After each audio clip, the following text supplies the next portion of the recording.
Como saben, la justicia restaurativa, podríamos decir, se centra en 5 aspectos. El primero, y depende, porque también la justicia restaurativa tiene varios ámbitos. El presidente de la Corte Nacional habló de uno, ¿no es cierto? Entonces, hay varias áreas.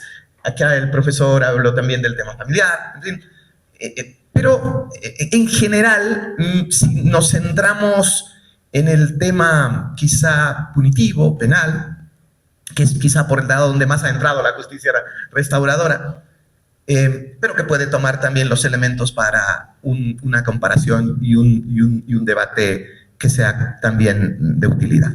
La justicia restaurativa en este sentido tiene 5 aspectos. Uno, se centra en el ofensor y es diseñada para contestar a las siguientes interrogantes. ¿Sí? Entonces, el ofensor y las interrogantes son la primera: ¿qué ley resultó violada? Que nos importa es la ley. Y lo que hay es que restituir esa violación normativa. Segundo, ¿quién la violó? Hay que ver qué persona la violó. Tercero, la consecuencia, cómo debe castigarse al autor, el castigo. Y luego los crímenes se cometen contra la vida, contra el honor, contra la libertad sexual, etc. ¿No es cierto? Y acá viene el tema que inclusive lo podemos ver en nuestros países. Parecería ser que queremos controlar todo reformando leyes. Y ese no es el único problema. Las leyes son un instrumento. Son como un vehículo. Si yo me siento en un vehículo que no lo sé conducir, pues me voy a sufrir un accidente o me voy a quedar sentado en el vehículo y no voy a ningún lado. Lo mismo puede ocurrir con la ley.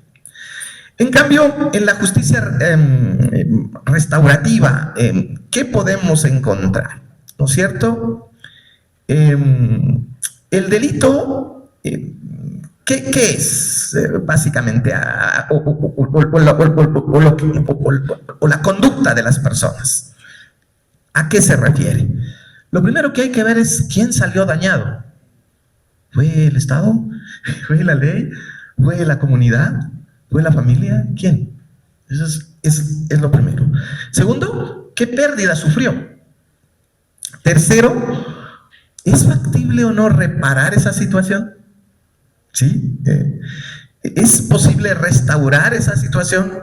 Y considerando restaurar tal vez en la acepción más cercana, ¿es posible arreglar lo que se desplomó, lo que se dañó, lo que y finalmente, y creo que es fundamental, ¿cómo logramos poner las cosas al estado que estaban antes?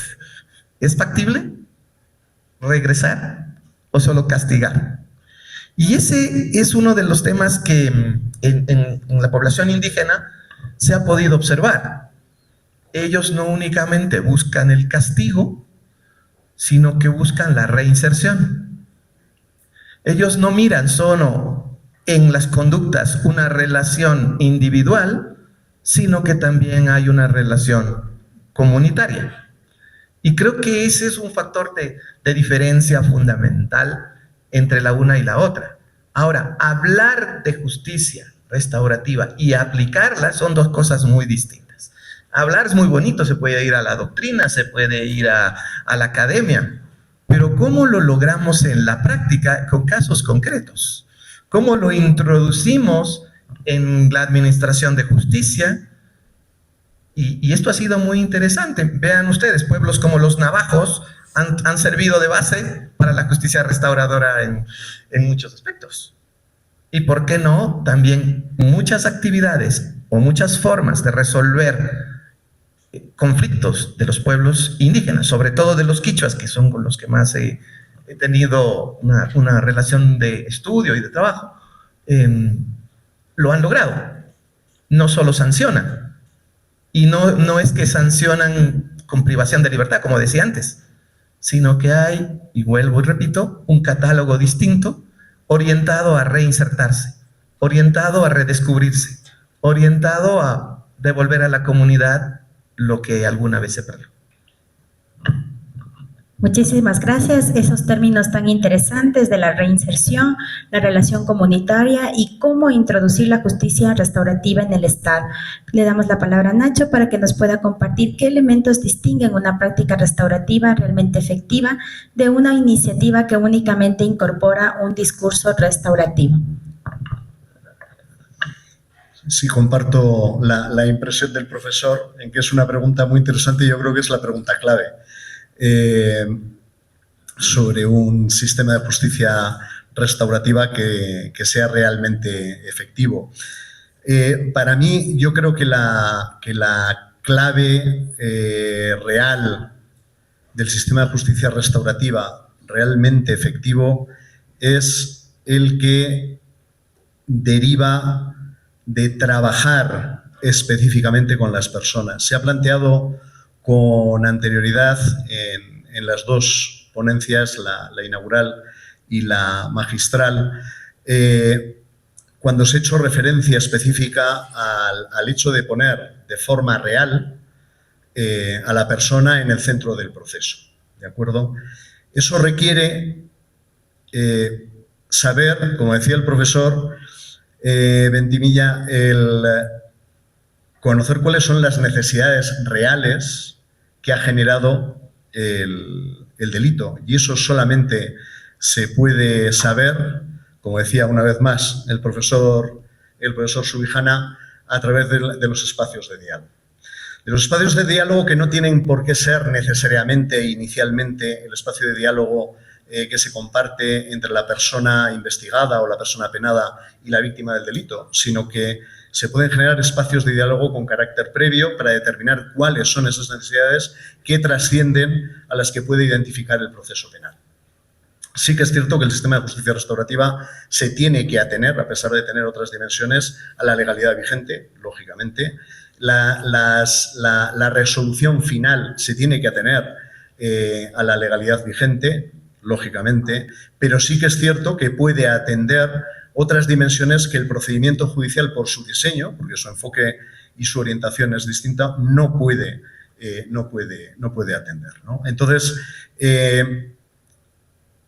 creo que la identificación de esas necesidades a través de la generación de esos espacios de diálogo, no necesariamente compartidos inicialmente, sino que pueden ser incluso individuales y dentro de lo que es el proceso de intervención, redimensionando los servicios que pueden servir de apoyo a víctimas o que pueden servir de apoyo a personas investigadas o penadas, a las personas victimarias, redimensionándoles en cuanto a cuáles son sus necesidades, cuáles son sus capacidades de reparar. ¿Qué posibilidades hay de reparar, tal y como decía el profesor Ventimilla, una vez cometido el delito? Es decir,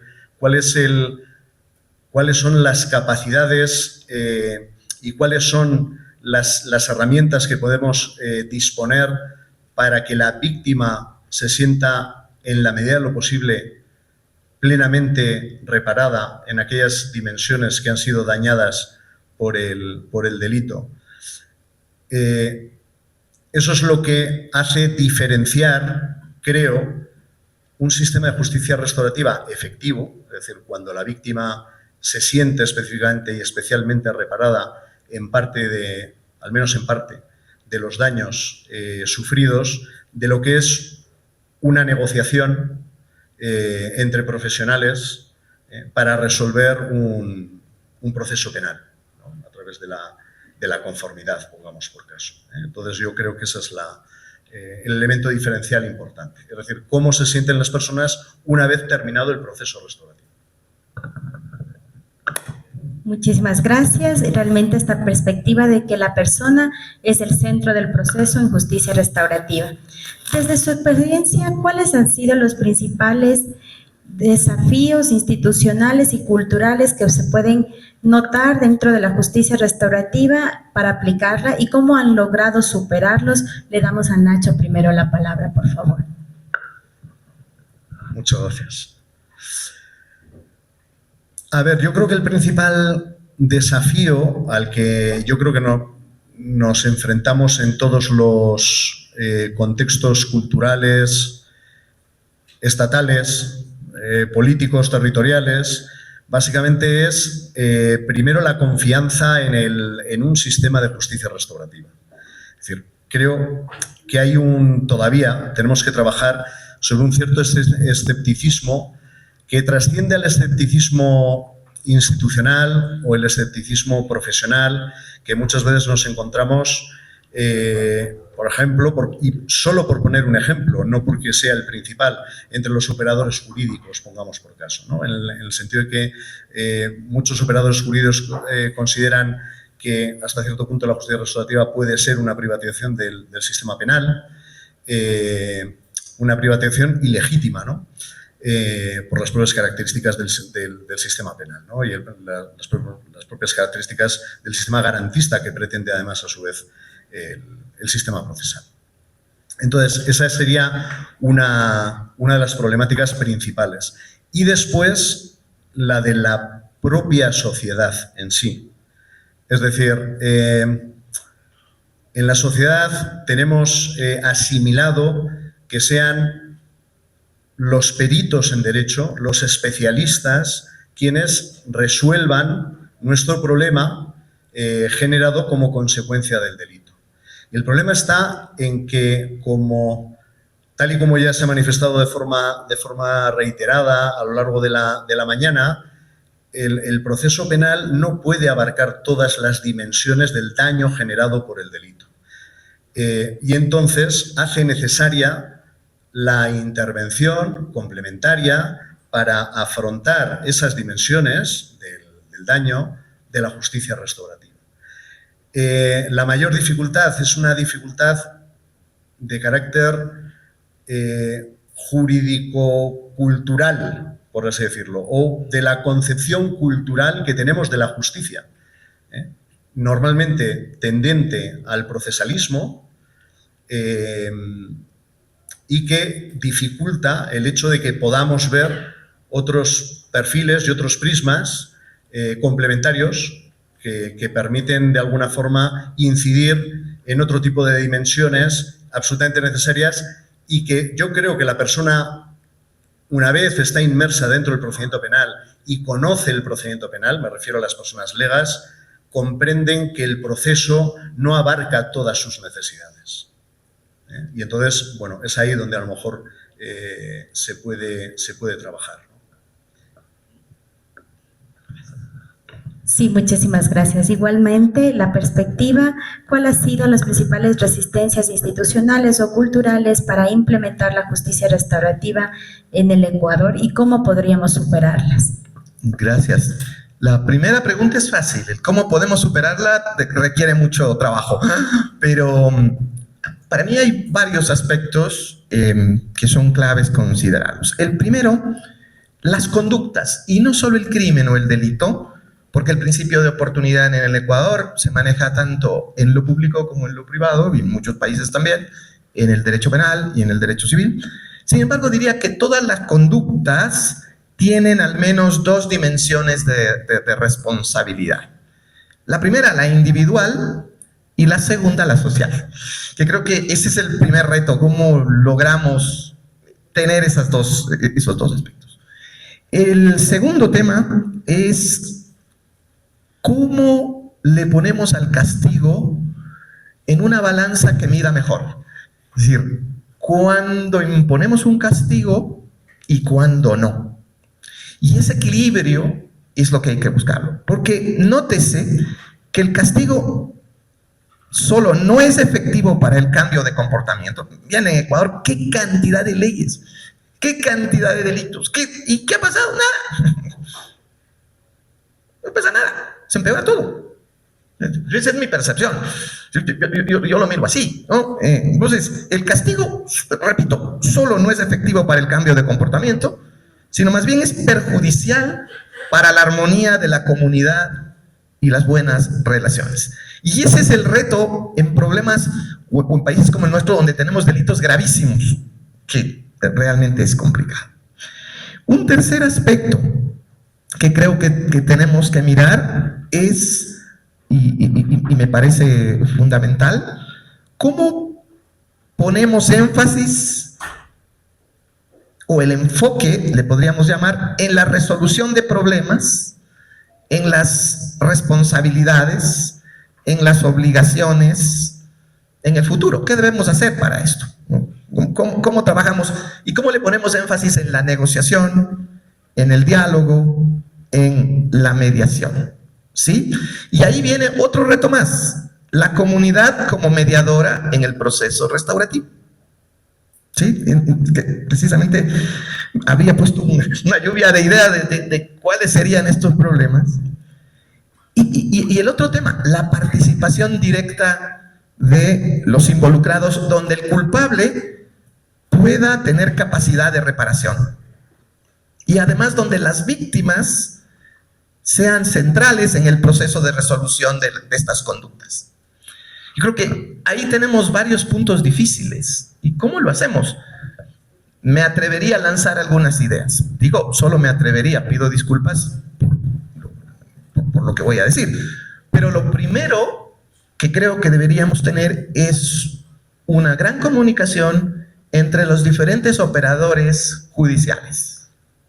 Es decir, mediadores y jueces y fiscales. Debería existir una relación, una coordinación para que se pueda saber lo que cada uno debe hacer y se pueda trabajar en conjunto.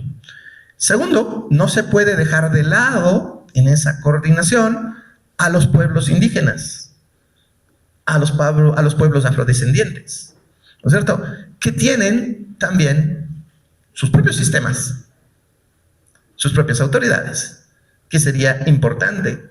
Es decir, y creo que esto sería muy importante, por ejemplo, actividades como una suerte de pasantías, donde un mediador o una autoridad indígena pueda ir a un juzgado y que un juez a su vez pueda ir a una comunidad indígena o pueda trabajar con mediadores y puedan conocer las realidades. Eso ayudaría muchísimo para poder mirar las relaciones que se puedan otorgar, ¿no es cierto? Y el otro tema, creo que sería interesante también políticas públicas en este sentido, que puedan de alguna manera orientar hacia la utilización de este mecanismo con más frecuencia.